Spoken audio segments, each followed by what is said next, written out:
Riwayat orang kudus yang bernama Santo Damasus, paus dan pengaku iman, dan perayaannya diperingati pada tanggal 11 Desember. Sebelum Yesus kembali kepada Bapanya, Ia bersabda, "Aku menyertai kamu senantiasa sampai kepada akhir zaman." Janji Yesus ini sungguh dialami Paus Damasus ketika ia dipilih menjadi paus pada 1 Oktober 366 menggantikan Paus Liberius 352-366. Pada masa itu, bidah Arianisme dan bidah-bidah lainnya berkembang pesat di mana-mana dan berhasil mempengaruhi sejumlah besar uskup, imam, dan umat Kristen. Terpilihnya Damasus sebagai pemimpin tertinggi gereja Kristus sungguh tepat dengan situasi dan gejolak zaman itu. Damasus terkenal cakap dan suci. Ia adalah anak dari seorang imam dari Spanyol di Roma. Kemungkinan besar pada waktu itu ia diangkat menjadi paus. Ia menyuruh Santo Hieronymus, sekretarisnya, untuk menerjemahkan Alkitab ke dalam bahasa Latin. Ia dengan gigih membela primat paus dalam masalah-masalah gerejawi. Selama pontifikatnya, katakombe dibuka kembali dan para peziarah di sana dibesarkan hatinya. Damasus menentang habis-habisan tuntutan Ursinus, pendukung ulung Arianisme, sampai situasi pertikaian semakin runyam oleh kenyataan bahwa Damasus didukung oleh Felix II sampai paus tandingan pada masa kepemimpinan Paus Liberius sampai dan Kaisar Valentianus mengasingkan Ursinus dan para pengikutnya. Usaha dari Ursinus dan pengikutnya untuk menjelek-jelekan ketenaran dan nama baik Damasus dibantah habis-habisan ketika suatu sinode yang diselenggarakan di Aquileia pada 381 menemukan bahwa tuduhan kebejatan moral terhadap Paus Damasus sama sekali tidak beralasan.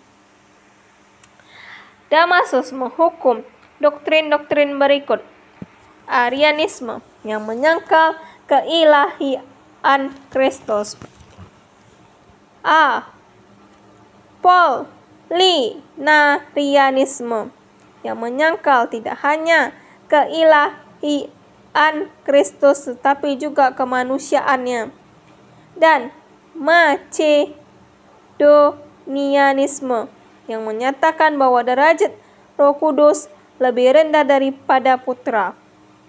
Dalam menghukum ajaran-ajaran ini, Paus Damasus bertindak dengan bijaksana sesuai dengan keputusan yang dihasilkan oleh Konsili Konstantinopel pertama pada tahun 381. Paus Damasus juga menghukum Priscillian, seorang heretik asal Spanyol yang menganut paham Manicheisme. Dalam sebuah pertikaian ini, Damasus menuntut suatu pengakuan akan primat uskup Roma dalam masalah-masalah gerejawi. Sebagai salah satu hasilnya, beberapa sejarawan menjuluki Damasus sebagai pengasal klaim atau tuntutan paus akan supremasi di dalam gereja. Ia secara konsekuen bertindak sebagai pemimpin gereja sesuai dengan apa yang dikatakannya. Kesaksian hidup itu sungguh memperkokoh posisi paus sebagai pemimpin tertinggi gereja Kristus di dunia. Damasus tidak tanggung-tanggung di dalam usahanya untuk mempertinggi wibawa dan memperluas pengaruh gereja. ia tidak ingin pelayan-pelayan umat bertindak tidak sesuai dengan martabatnya. Ia tidak ingin mereka tidak memperhatikan kaum miskin. Oleh karena itu, ia bekerja secara erat dengan Kaisar Valentinianus untuk melarang rohaniawan mengorbankan para janda dan anak-anak yatim sampai piatu. Damasus dianggap sebagai paus pertama yang memperkerjakan seorang delegatus apostolik di wilayah yang berada di dalam kancah pertikaian.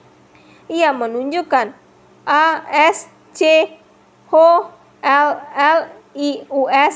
uskup Tesalonika, untuk tetap memangku yurisdiksi religius Roma di Illyricum. Ketika wilayah itu berada di bawah pengaruh politik Konstantinopel, Kaisar Valentinianus menertibkan suatu edikta yang menyetujui yurisdiksi uskup Roma atas semua kasus yang menyangkut gereja. Paus Damasus, seorang ahli ilmu ketuhanan dan kitab suci serta mahir pula dalam kesusastraan Latin dan kebudayaan.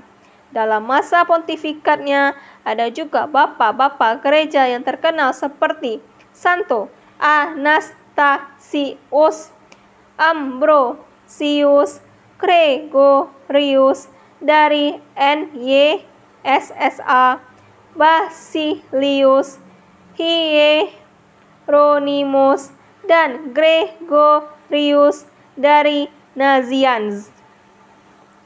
Namun, Damasus bersama Santo Hieronymus, sekretarisnya, mengusahakan suatu kanon kitab suci yang mendaftarkan buku-buku kitab suci.